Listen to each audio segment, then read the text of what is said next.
Jy kan 'n sitplek neem, baie dankie.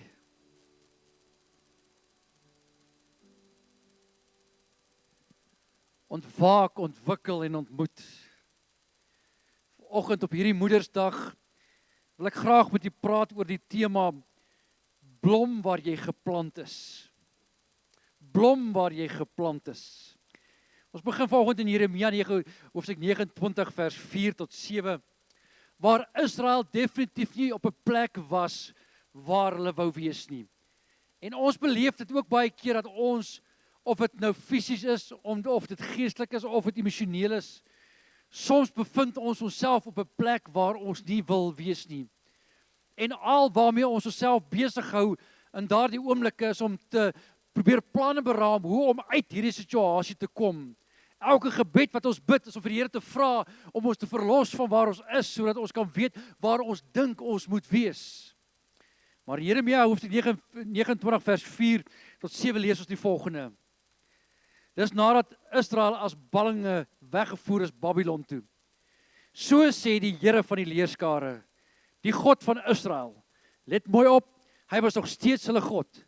Hy was nog steeds by hulle, hy was nog steeds met hulle. Aan al die ballinge wat uit Jerusalem na Babel in ballingskap weggevoer is. Dis die groep mense met wie hy praat. Die mense wat onwillekeurig op 'n plek is waar hulle nie wil wees nie. Wat sê die Here vir hulle? Die Here sê vir hulle, bou huise en woon. Plant tuine aan en eet die vrugte daarvan. Neem vroue en verwek seuns en dogters en neem vroue vir julle seuns en gee julle dogters aan hulle mans, dat julle seuns en dogters baar en vermenigvuldig daar en moenie verminder nie en soek die vrede van die stad waarin ek julle in ballingskap weggevoer het. Luister baie mooi op. Dit was nie die Babiloniërs nie. Die Here sê in die plek waar ek julle weggevoer het en bid daarvoor, bid vir die stad, bid vir die plek waar jy is tot die Here. Want in die vrede daarvan sal julle vrede hê. Ek hou niks van daai versie nie.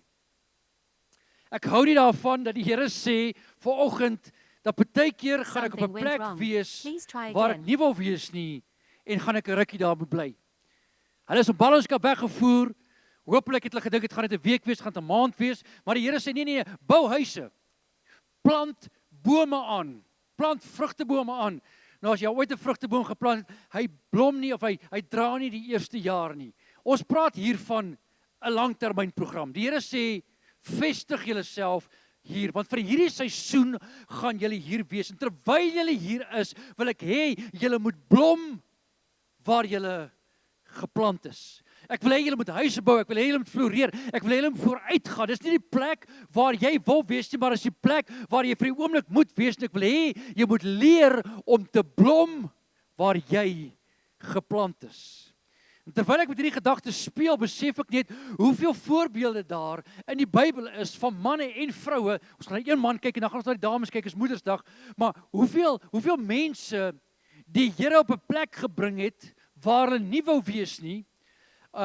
Meeste van die tyd was dit onwillekeurig en nie as gevolg noodwendig soos Israel as gevolg van hulle sonde nie, maar het hulle op 'n plek gekom en moes hulle leer met die hulp van die Here, want dit is baie belangrik, die Here was met hulle, moes hulle leer om te blom waar hulle geplant is. En vanoggend wil ek vir elke persoon, maar spesifiek vir elke ma, vir elke vrou, vir elke jong mens, wil ek vanoggend sê, leer om te blom waar jy geplant is. Ons moet ophou om te murmureer, ons moet ophou om vrae te vra wat in elk geval nie beantwoord word nie. Ons moet leer dat die Here ons help met sy krag en deur sy gees om te blom waar ons geplant is. Jy het by die deur vanoggend dames, het jy vanoggend 'n pakkie ontvang met saad.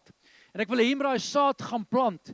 En ek wil hê jy moet sien hoe dit opkom. En as jy dit sien en daar die sonneblomme begin koppe uitstoot, moet jy aan hierdie boodskap dink, ek moet blom waar ek geplant is. Waar ek ook al is, vir daardie seisoen, vir daardie oomblik, of dit in 'n werksplek is, of dit in 'n verhouding is, ek moet blom waar ek geplant is. Nou kom ons kyk vanoggend gou na 'n paar voorbeelde en wat hulle gedoen het. In die eerste plek, Josef het geblom waar hy geplant was. Josef het in Babylon sy ballingskap, sy wegvoerplek, het hy beland deur jaloesie van sy broers. En die Bybel sê hierso in Genesis 39 vers 1, en Josef is afgebring na Egipte. En Potifar, hofdienaar van Farao, die owerste van die leiweg, 'n Egiptiese man, het hom gekoop uit die hand van die Ismaeliete wat hom daarheen gebring het. En die Here was met Josef. One thing I know that you are with me.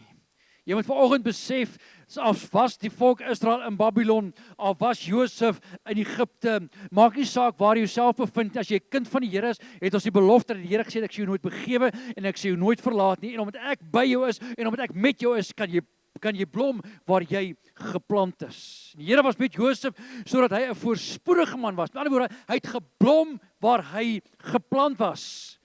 En hy het in die huis van sy heer, die Egiptenaar, gebly. En toe sy heer sien dat die Here met hom was en dat die Here alles wat hy doen in sy hand voorspoedig maak, het Josef guns in sy oë gevind en hom gedien. Hy het hom aangestel oor sy huis en alles wat in sy besit was. En vandat hy hom aangestel het oor sy huis en alles wat in sy besit was, het die Here die huis van die Egiptenaar geseën, die plek van wegvoering, Babylon. Het die Here die plek van die Egiptenaar geseën ter wille van Josef. Ja, die seën van die Here was by alles wat syne was, in die huis en in die veld. En hy het alles wat syne was aan Josef oorgelaat, sodat hy met sy hulp van niks kennis geneem het, nie net die brood wat hy geëet het. En Josef was skoon van gestalte en mooi van aansien. Ek weet nie hoekom hy daar ingesit is nie, maar in elk geval. Ek wil hê jy moet volgende 'n paar dinge oplet. Josef word afgebring teen sy wil en hy kom op 'n plek waar hy nie wil wees nie. Geen Israeliet as 'n jong man wou in Egipte gewees het nie. Egipte was vyandig gewees van Israel. Egipte het ander gode gedien as Israel. Egipte se kultuur was anders as Israel. En hier word hierdie jong man teen sy wil, die Bybel sê hy was weggevoer na Egipte toe. Maar een ding wat ons oplet van Josef van die begin af is, Josef het geblom waar hy geplant is. Die Bybel sê vir ons dat die Here was met hom sodat hy voorspoedige man was. Hy was voorspoedig. Hy het alles wat hy gedoen het, het hy tot eer van die Here gedoen in die plek waar hy nie wou wees nie. Hoekom? Want hy het geblom in die plek waar hy geplant is. En daar het die Here vir hom voorsien wat nodig is. En weet jy wat my opval in hierdie gedeelte? Die Bybel sê sy dienaar, sy heer Potifar het gesien hoe hy blom. Jy is vanoggend dalk op 'n plek, jy is dalk vanoggend in 'n werksplek waar jy nie wil wees nie. Maar as jy vanoggend kies op grond van die woord van die Here en met die hulp van die Here om te blom waar jy geplant is, sal mense rondom jou sien dat jy blom waar jy geplant is. En dit het tot gevolg gehad dat Josef guns gevind het in die oë van sy heer. As Josef morbied was, gekla het, gemurmureer het, elke dag gehuil het en gevra het, wanneer gaan ek verlos word van hierdie plek, sou sy baas, Potifar, het nooit gesien het nie, sou hy nooit guns gevind het in die oë van sy heer nie. Maar die Bybel sê vir ons, Josef het geblom op die plek waar hy geplant is. Nou luister baie mooi hierso, Lukas hoofstuk 2, vers 52. Sê die Bybel vir ons, Jesus het toegeneem in wysheid en in grootte en in genade by God en die mense. Jesus het geblom waar hy geplant is. Gaan lees die hele gedeelte van waar Jesus mens geword het. En die Bybel sê vir ons, hy toegeneem in genade, net soos Josef toegeneem het in genade en in guns by Potifar. So sê die Bybel ook, as ek en u as kinders van die Here leer om te blom waar ons geplant is, dan sal ons ook vanoggend die aansien, die guns en die genade van die Here en van mense rondom ons ervaar. Maar ek wil vanoggend 'n keuse maak om te sê ek gaan blom waar ek geplant is. Ja, dit is ongemaklik. Ja, dis nie my kultuur nie. Ja, dis dalk nie my godsdienst nie. Dis nie waar ek wil wees nie, maar ek glo ek is geplant hier deur die Here. Ek glo ek moet hier wees en blom waar jy geplant is. In 2 Korintiërs hoofstuk 2 vers 14. Hy sê, maar aan God sy dank wat ons altyd laat triomfeer in Christus en wat die reuk van sy kennis deur ons oral versprei. Wanneer ek blom, gee ek 'n reuk af. As kind van die Here, as ek op 'n plek geplant is en ek blom waar ek geplant is, sien mense nie net die blom raak nie, maar hulle ruik ook die geur wat deur my versprei word as 'n blom van Christus. Die Bybel sê vir ons, hy sê want ons is 'n aangename geur van Christus tot eer van God, onder die wat gered word en onder die wat verlore gaan. Hy sê vir die laaste is dit 'n doodsreek tot die dood, maar vir die eerste is dit 'n reek van lewe tot die lewe. Ek wil hê vanoggend weet as kind van die Here, en die Here ons gestuur partykeer op plekke waar ons nie wil wees nie, en hy sê vir ons, blom waar jy geplant is, versprei daardie mooi kleur. Toe almal vanoggend inkom, sê hulle net, ons soek 'n mooi kleure van daardie blomme. Jy het daai selfde kleur wat jy vanoggend kan vrystel waar jy ook al is, en as mense na jou kyk, kan jy guns ontvang van die Here af, omdat jy blom waar jy geplant is, maar meer as dit, jy kan vanoggend die reuk versprei. Jy kan vanoggend die reuk versprei, en wanneer jy in 'n vertrek inkom, ek praat nie van jou aftershave nie broer, maar wanneer jy inkom en jou blom skyn en daardie reuk word versprei, sê die Bybel, dis 'n reuk van Christus. Dis 'n aroma wat Christus versprei. Ek wil vanoggend weet, as kind van die Here in die Gees, is jy net geplant nie. Maar waar jy geplant is, moet jy blom. En waar jy blom, sal jy hierdie kleure tentoonstel en sal jy hierdie reuk versprei. En waar mense ook al kom, sal hulle Jesus in jou raak sien. Tweedens, Rut. Soos tweede voorbeeld, Rut het geblom waar sy geplant was. Rut was nie Babylon van verlies. Ons lees Rut se verhaal waar Naomi en haar man en seuns na 'n sekere plek toe gegaan het. Haar man en 2 seuns wat vrouens geneem het gesterf, en Rut het saam met Naomi teruggekom na 'n plek toe wat sy nie geken het nie, na 'n plek toe waar daar 'n ander godsdiens was, want sy sê vir Naomi, jou God sal my God wees, soos hy 'n ander God gedien het wat Naomi gedien het, maar sy kom op 'n vreemde plek, 'n plek waar sy dalk nie wou wees nie, maar sy leer en sy neem 'n besluit dat ek gaan blom waar ek geplant is. In Rut hoofstuk 2 vers 1 lees ons, Naomi het 'n bloedverwant gehad met die naam aan haar man se kant. 'n vermoënde man uit die geslag van Elimelech, wie se naam Boas was. En Rut, die Moabitiese, het Naomi gesê, laat ek tog die land ingaan en are optel agter die een in wie se oë ek genade sal vind. Ek wil hê moet sien, sy kon saam met Naomi gekom het, en sy kon gemurmureer het in hierdie vreemde land. Sy kon gekla het oor wat daar gebeur. Sy kon net agteroor gesit het, die hele dag op haar tablet of haar selfoon gesit en speel het, want haar ma moet vir haar sorg. Maar nee, sy het gekies om te blom waar sy geplant is. As ek praat vanoggend van blom, praat ek van dit wat jy doen. En sy het gekies om te blom waar sy geplant is. En sy het uitgegaan en sy het die reuk van Christus gaan versprei. En Rut het ingegaan en are opgetel, en toe antwoord sy haar, gaan my dogter, vers 3. Daarop sy heen gegaan en gekom en die are opgetel op die land agter die snyers. En gelukkig kom sy op 'n stuk land af wat aan Boas behoort, uit die geslag van Elimelech. Luister, daar is nie so ding soos toevallig in 'n kind van die Here se lewe nie. Die Here het haar voetstappe gerig. Hoekom? Want die Here was met haar. Sy was nie eens Josef was bewus dat die Here met hom was. Rut was nie eens bewus dat die Here met haar is nie. En tog het die Here haar guns verleen in die oë van Boas. Die Here het haar op die regte plek geplaas. Sy het nie gedink dis die regte plek nie, maar sy was op die regte plek om die teenwoordigheid van die Here te kan beleef, om die wonders van die Here te kan beleef, om die voorsiening van die Here te kan beleef. Sy was op die plek waar sy kon blom. Sê vir die persoon langs jou, ek is op die plek waar ek moet blom. O genade. Ja, kom ons gaan maar aan. Miskien met die 4-1 sal ons bykom. Hy sê, en Boas het juis, so toevallig, nee, deur die Here gerig. En Boas het juis van Bethlehem afgekom en aan die snyers gesê, mag die Here met julle wees. En het hom geantwoord, mag die Here u seën. Daarop sê Boas aan sy dienaars in vers 5, die opsigters van sy snyers, van wie is hierdie jong vrou? Sy het so geblom, dat Boas tussen almal wat daar was tientalle vrouens wat dit gedoen het. Dit was die gebruik van die tyd. Dat waar die snyers was, waar hulle geoes het die arme mense wat nie lande gehad het, wat kon plant nie, het agter hulle aangeloop en dit wat uitgeval het hulle opgetel. So daar was baie mense, maar iets was anders aan Rut. Sy het geblom waar sy geplant was. En Boas het dit raak en hy sê, wie is hierdie jong vrou? Na vers 15.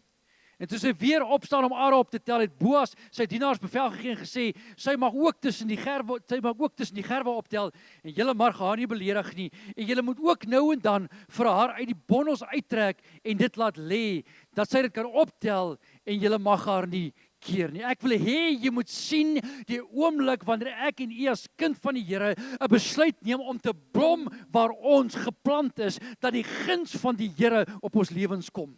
Die Bybel sê vir ons, Rut het gaan are optel, maar iets aan haar was anders, en Boas het dit raak gesien. Die Here het sy oë gerig op haar, waar sy geblom het, en hy het haar guns bewys, veel meer. Hy het haar nie net toegelaat om are op te tel nie, hy het haar nie net toegelaat om in die lande in te beweeg nie, maar hy het ook vir sy dienaars gesê, laat val hier en daar, vir haar 'n ekstra uit jou bondel uit, sodat sy dit kan optel. O kerk van die Here, ek hou daarvan om vanoggend te besef, dat al is ek in 'n plek waar ek nie wil wees nie, dat ek nog steeds die guns van die Here kan geniet, indien ek besluit om te blom waar ek geplant is.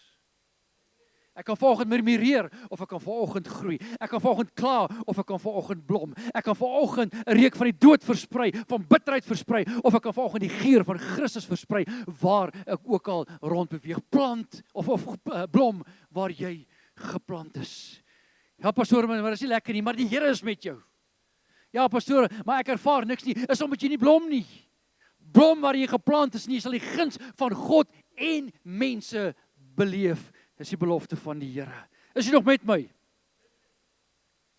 Nommer 3. Die dogtertjie uit Israel het geblom waar sy geplant was. Die Bybel gee nie vir ons 'n naam nie. Sy kom uit die Babylon van verwerping. 2 Korintiërs 5 vers 2. Hy sê, en die Arameërs het die bendes uitgetrek en uit die land van Israel 'n klein dogtertjie as gevange weggevoer. Klein dogtertjie. Nie 'n tiener nie, anders was dit vir die ouers baie makliker. Net 'n grappie. Klein, met ander woorde, sy was onder 12. Klein dogtertjie as gevange weggevoer, wat in diens van Haman se vrou gekom het. En sy het vir haar meesteres gesê, ag, was my heer maar net by die profeet wat in Samaria is. Dan sou hy sy melaasheid wegneem. Toe gaan hy in en gee dit aan sy heer te ken en sê, so en so het die dogtertjie gespreek wat uit die land van Israel kom. Ek wil nie eers volgens myself probeer indink wat hierdie kind moes ervaar het, wat weggevoer is deur bendes na 'n vreemde land toe en beland het as 'n slaaf op daardie jong ouderdom, as 'n diensmeisie in iemand se huis. Maar op een of ander manier het sy die genade van die Here ervaar om te blom waar sy was. En sy het so geblom dat haar meester na haar stem geluister het. Jy kan nie in 'n werksplek staan en die hele dag murmureer en dink die baas gaan na jou luister nie. Sy was op 'n plek gewees waar sy definitief nie wou wees nie, maar sy het op so 'n manier geblom dat hulle na haar geluister het. As jy blom, gee dit jou 'n stem. As jy blom, gee dit jou 'n stem. In 2 Korintiërs 5 vers 14 sê die Bybel vir ons, daarop het hy afgeklim, dis na Haman, wat na die profeet toe gegaan het, jy ken die storie, en die profeet het vir hom gesê, gaan doop jou in hierdie Jordaan, hy sê, maar hierdie rivier is beter. Op die einde van die verhaal lees ons, daarop het hy afgeklim, en 7 maal in die Jordaan ondergeduik, volgens die woord van die man van God, en sy vlees het teruggekeer, soos die vlees van 'n jong seun, en hy het rein geword. Luister baie mooi. Toe draai hy om in vers 15, na die man van God, en sy hele gevolg, en hy het ingekom, en voor hom gaan staan en gesê, kyk, nou weet ek, dat daar geen God op aarde is nie, behalwe in Israel. Hierdie kind, wat gekies het om te blom waar sy geplant is, het veroorsaak, dat 'n man van aansien 'n ontmoeting met God het. Ek wil hê jy moet volgens sien, hierdie kind, jy sien vanoggend voel jy dalk, maar weet jy, niemand sien my raak nie, niemand weet van my nie, ek kan nie 'n verskil maak nie, maar hier is 'n kind wat gekies het om te blom waar sy geplant is, en daardie ervaring, daardie reuk wat sy versprei het, daardie kleur wat sy gegee het aan die vertrek, het gemaak dat mense na haar luister, en dit het gelei dat na Haman op die einde van die dag nie net genees is nie, genesing is wonderlik, maar dat hy 'n ontmoeting gehad het met die lewende God. Hy het 'n ontmoeting gehad met haar God. Sy kom in 'n vreemde land met vreemde gode, Maar sy blom in so mate. Sy blom in so mate dat Haman 'n ontmoeting het met haar God. En na dit sê, daar's geen ander God nie, behalwe die kind se God. Blom waar jy geplant is. Blom waar jy geplant is. Jy kan so groot 'n verskil maak. En as mense dit sien, en as mense daai reuk, jy kan vanoggend, jou teenwoordigheid vanoggend, in die plek waar jy nie wil wees nie, kan lei dat iemand anders 'n ontmoeting met die Here het.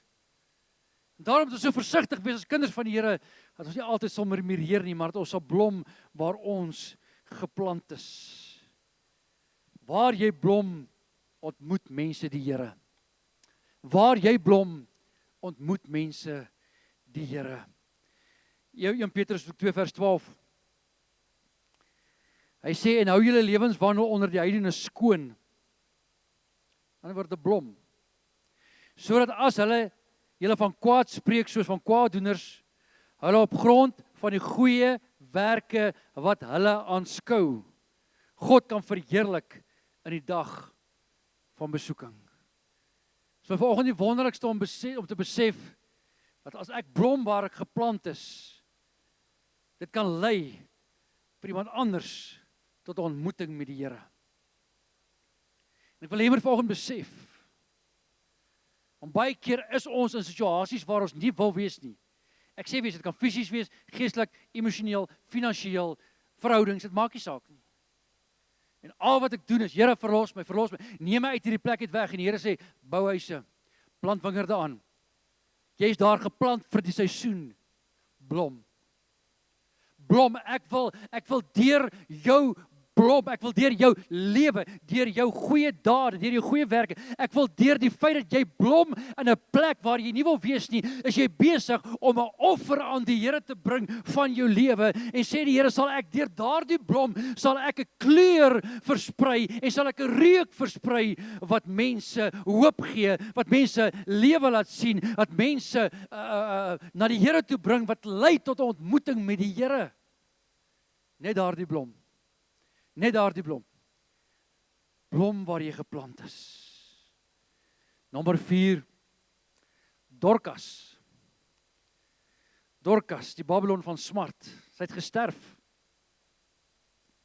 In Handelinge 9 vers 36. En in Joppe was daar 'n sekere dissipelin met die naam van Tabitha, wat as dit vertaal word beteken Dorcas. Sy was oorvloedig in goeie werke en almoses wat sy gedoen het. Sy het geblom waar sy geplant is. En in die dae is sy siek geword en gesterwe, en het haar gewas en in die bovertrek neergelê.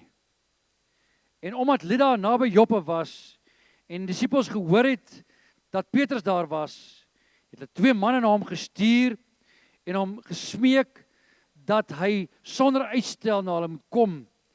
En Petrus het opgestaan en saam met hulle gegaan. En toe hy daar kom, bring hulle hom in die bovertrek, en al die weduwees kom en staan en ween, en wys hom die onder- en boklere wat Dorcas alles gemaak het, toe sy nog by hulle was. En Petrus wek haar uit die dood uit op. Geliefdes, ek wil hê jy moet vanoggend sien. Hier was 'n vrou wat volgens alle standaarde net 'n gewone huisvrou was. Niks besonders nie, gewone mens soos ek en soos jy. Maar sy het gekies om waar sy was te blom.